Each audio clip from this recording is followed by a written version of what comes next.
there she is. I used a couple of old barrels and put in there, and I put some old seals in there before I painted. And that way it left these bare, and taped up my oil and my crank, generator, distributor, fuel pump, and oil cooler, as well as the rear main and the bottle cap. But that ought to keep it from rotting so bad. Again, what happens is these get moisture in them. If you take and put a little bit of protectant on it after you grind out all the rot, just some enamel, this is some high temp, it will help it, I think, in my opinion. I'm going to take out these plugs. In fact, I ought to do that right now.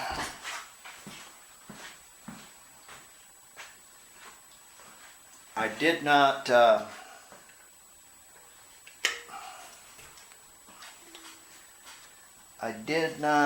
let's see here, this is going to be the rear, so we'll put this in the bag for the rear. I didn't put the valves or the spring in there, of course, when I blew it out in the water. This is the rear. Get my big head out of the way, sorry. Take that out of there. We'll put that in with the bag with the rear. I'm really big on, they're probably the same, but I'm going to put them in the same places that they came. So in the front, or front and rear, or rear and front, it's, I don't know. You know, people call this the rear main seal, but in all actuality, it's the front of the engine, so it's the front main seal. I don't know. Anyways, some things that I did, I took a little bit of JB Weld and kind of smoothed that out, and then I kind of ground it out so it had a little bit better of a purchase. The erosion isn't so great, and my seal will work better. I had someone comment on, isn't this kind of a last ditch effort what you did here?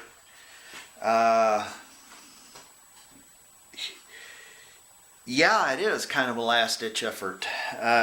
Every orifice, I don't know where you live, but in Oklahoma we have a terrible problem with mud daubers, and they are little wasps, and what they do is they crawl in and make a nest, but they go to the river first and they get some good old Oklahoma clay, and that stuff is just terrible. It's like glue, and they'll every hole, every stud hole, every hole, every spot, every opening, there'll be a mud dauber nest. Well, these weren't closed up for the oil cooler right here, and they got down in there and made nests.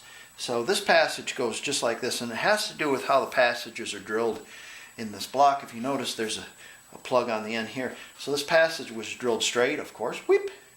Right, the oil doesn't care. The oil, it doesn't need to be swoopy. It can just kind of a thing. The oil doesn't care. It's liquid. So this passage goes down and then over, and then of course there was it went down, over, a mud dauber crawled down here, went over, went all the way down here about to here, and built a nest inside this gallery. Well, how are you going to get that out? So I soaked this block for a couple of days in gasoline, and I was hoping that it would dislodge some of that. I couldn't blow it. I couldn't get it out with a pressure washer. So last ditch is I had to drill a hole here. Well, what I did is I took this screw, and I think I'm going to get a different screw, not one with a serrated edge, but you get my meaning, and I tapped a hole there, and I put an O-ring on it, and so you can screw that down and block off the oil. Another way you could do, probably, I'm going to have to explore this a little bit more, is you could possibly take a wire feed welder and weld that up, but you risk the original seal, and the magnesium is probably very weak there, catching it on fire, all kinds of things. So I think a screw, machine screw with a seal works pretty good. Maybe some ATV around it. I don't know. So there's my case. I've done everything I can do to it to make it usable. Had I known in advance that I was going to go through this much trouble with the wasps, I probably wouldn't have done this, because everything had mud dauber nests in it. The pickup tube everything had for the check your oil had mud dauber nests in it. The inside of the engine had mud dauber nests in it. Every little crack and cranny. I'll tell you what floored me is these tiny little holes right here to hold your tin on had mud dauber nests in them. So yeah, I don't know, man. It's frustrating, but it is what it is. There you go. There's my fixed stud. I kind of ground that out just a little bit. I didn't get the sealing ring right there where it seals, where the gasket goes, so that's okay. We'll clean that up, and the gasket will fit fine on there. But that steel insert's in there, and the stud will fit in there just great. The other one we put in, remember, with a screwdriver, I used that JB Weld on both of them, that paste, so that seems to work right. We checked our block when we put it together and made sure that we didn't have any light. You couldn't see any light through it. Everything looks fairly well on this block, and all our passages now are blown out where the oil is actually going to go through the thing. So I don't know where you live. I know it wasn't this way when I was a kid in Michigan. We didn't have this stuff. But in the South, I think we have warmer weather, and my God, those little mud dauber wasps, they get in everything. So be careful about what you get at a salvage yard, especially if it's open. Another thing, when you go to get a case, an engine case, if it has water in it, it's probably ruined. You know, if it's been sitting outside and it's been rained on, it's probably ruined. Probably. Because it'll get ate up. This one almost was done, and we should be able to use it for a little bit till I find another engine. But that'll be down the road. So this will probably work. Okay, let's get to our intake.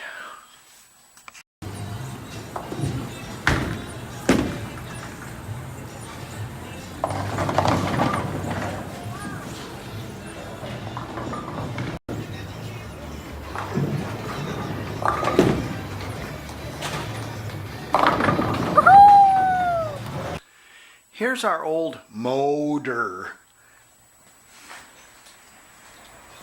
What we're going to do is, you think, well, what are you going to do with that old engine, okay? You just throw it away, okay, because it isn't any good. Okay, what we're going to do is we're going to use this for a jig. We're going to put our old cylinder heads on, like how.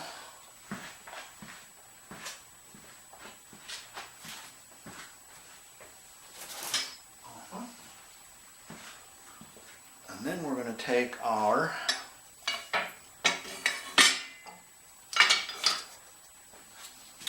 see if I can find it. Over in this pile of parts over here. Let's see what you got here. Oh, that's nice. Looks like a bomb went off over here. No problem there.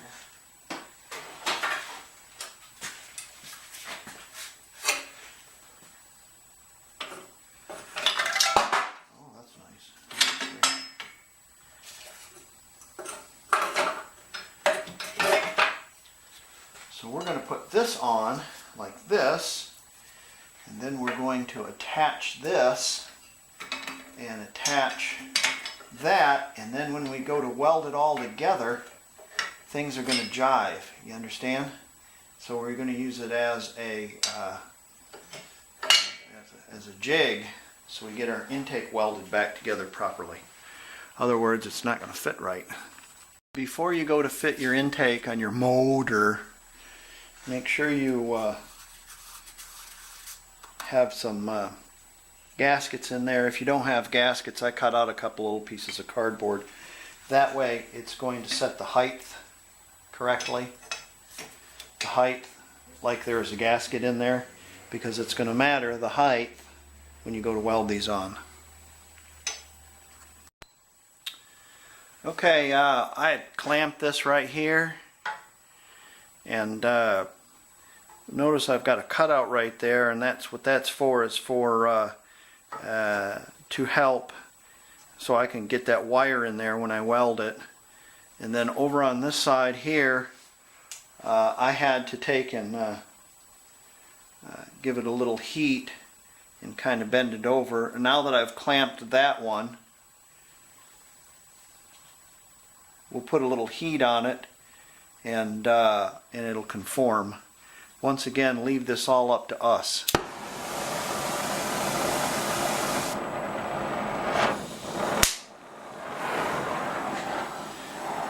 And what we'll do is we'll just tarry that up really nice, and she'll conform. Oops, don't have neutral.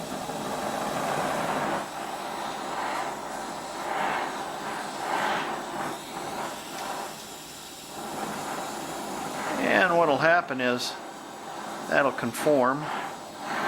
Probably what happened is when I put some heat on it to knock all the crud out of it, she warped a little bit.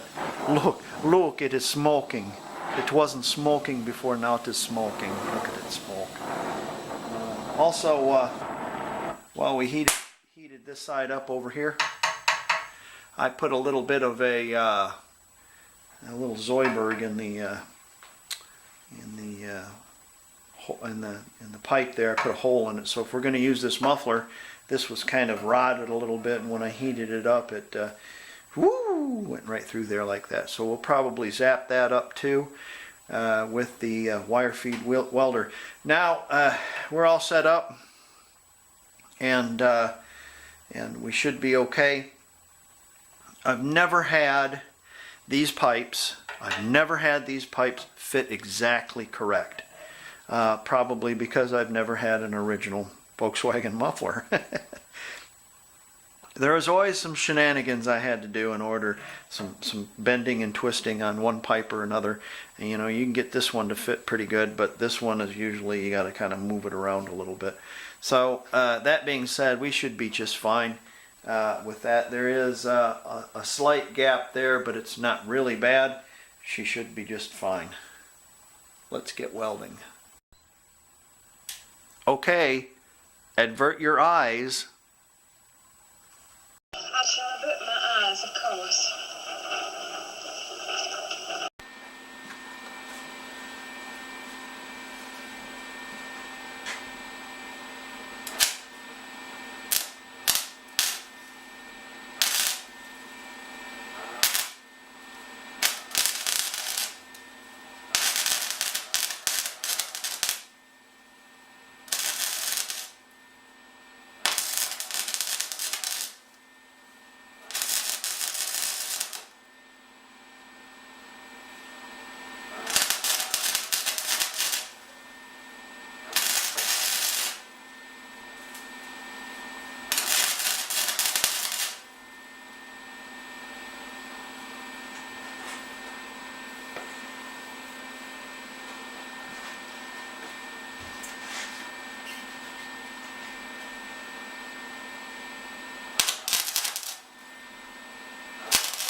pardon me.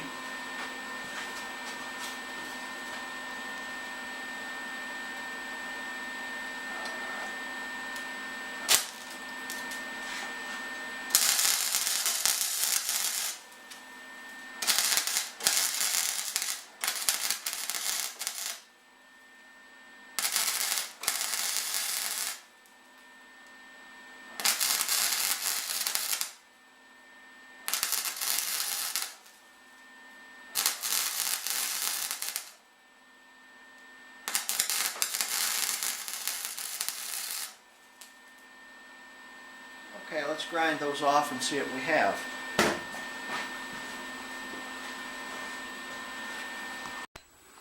Yeah, I know what you're saying. My God, look at those cobby welds. I never said I was a welder, folks.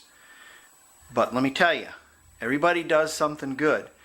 And put a car in front of me and let me put a glass in front of it, and I'll run circles around you. Be sure to make sure your tools have guards, and use safety glasses, kiddies.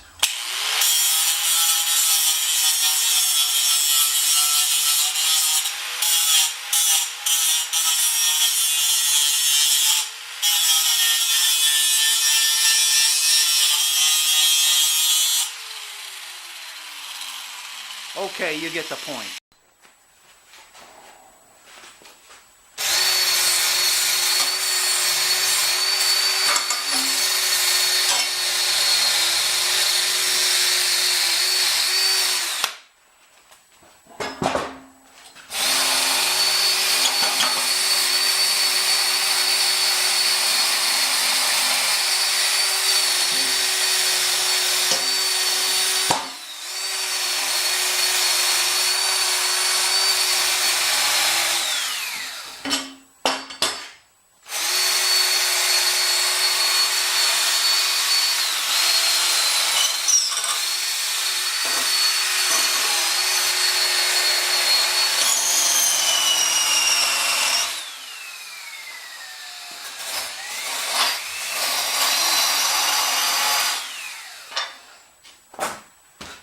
I have a big grinding wheel on my grinder, but it's all wore out. I need to buy another one, really. Okay, we have that ground down and ready for paint. And I have taken my oil cooler off and cleaned it out.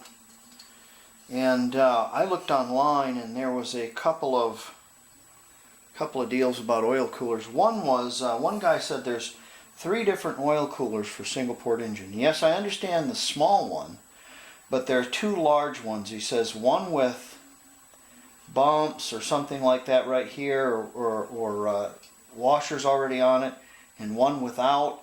And you know, I took this off my engine, and he said the ones without the washers built onto it, you need to put a set of washers underneath there so it doesn't smash the O-rings.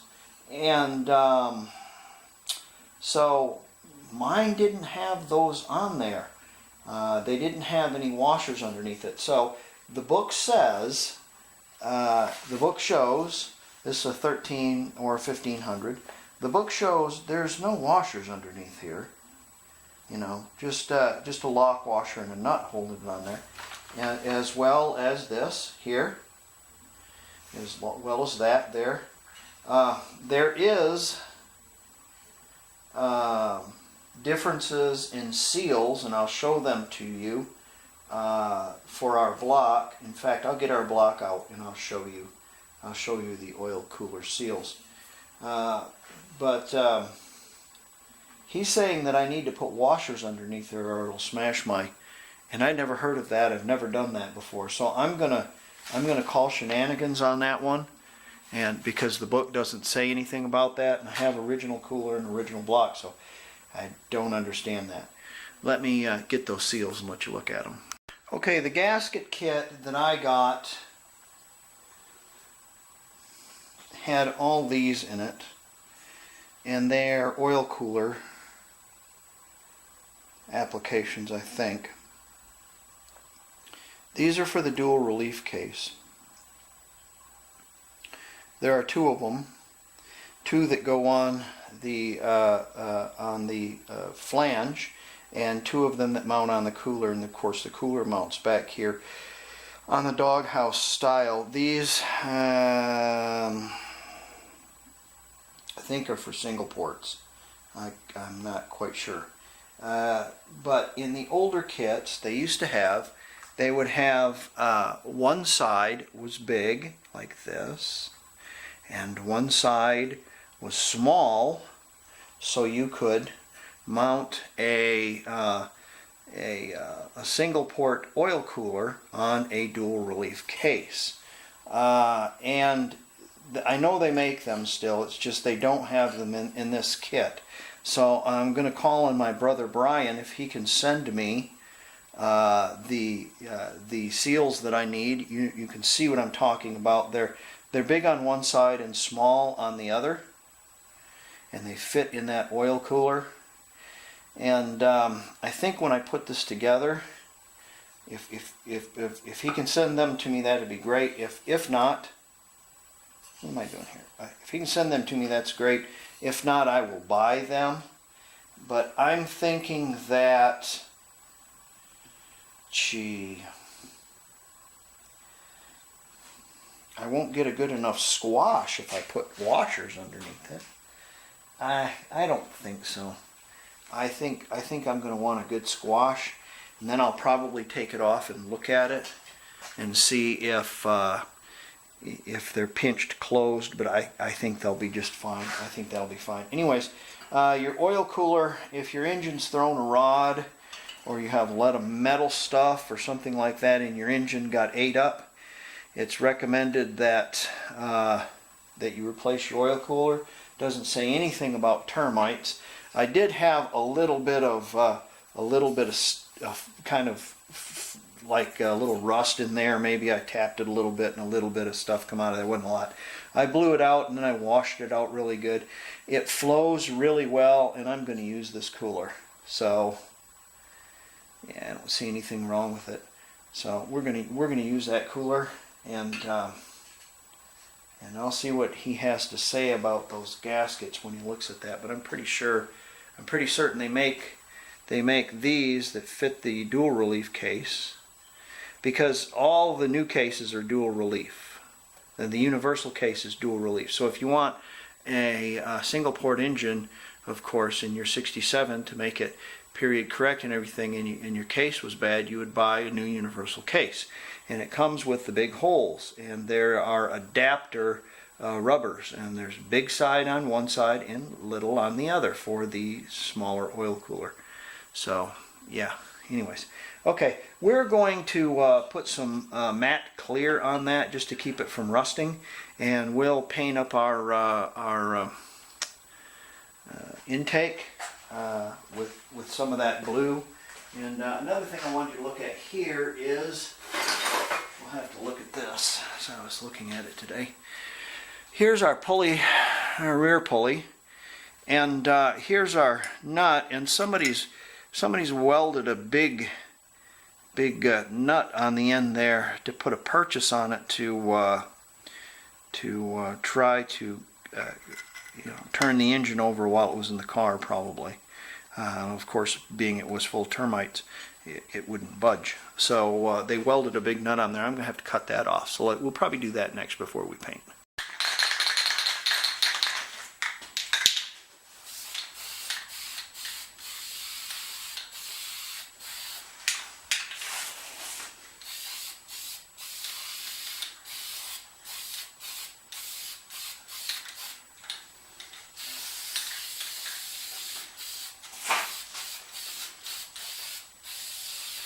Mainly, I'm just doing this to prevent corrosion.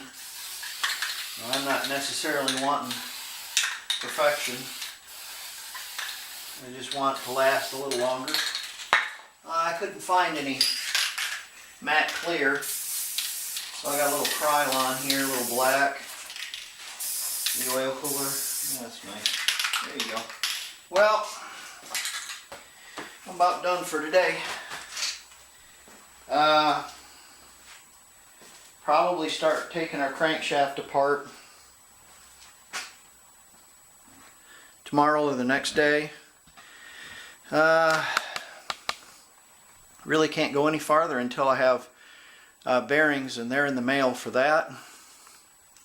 So we'll probably take her apart and clean everything out and set it aside tomorrow, and maybe by Tuesday or Wednesday we'll have our bearings and we'll be able to start building our crank. That's the first thing you need to do, is build your crank. So thanks for beating on things with me and dealing with the mud daubers. Well, there's our intake. It's not perfect. It fits though now, and the heat riser works. And that's what matters, is it works. Alright, good night, YouTube.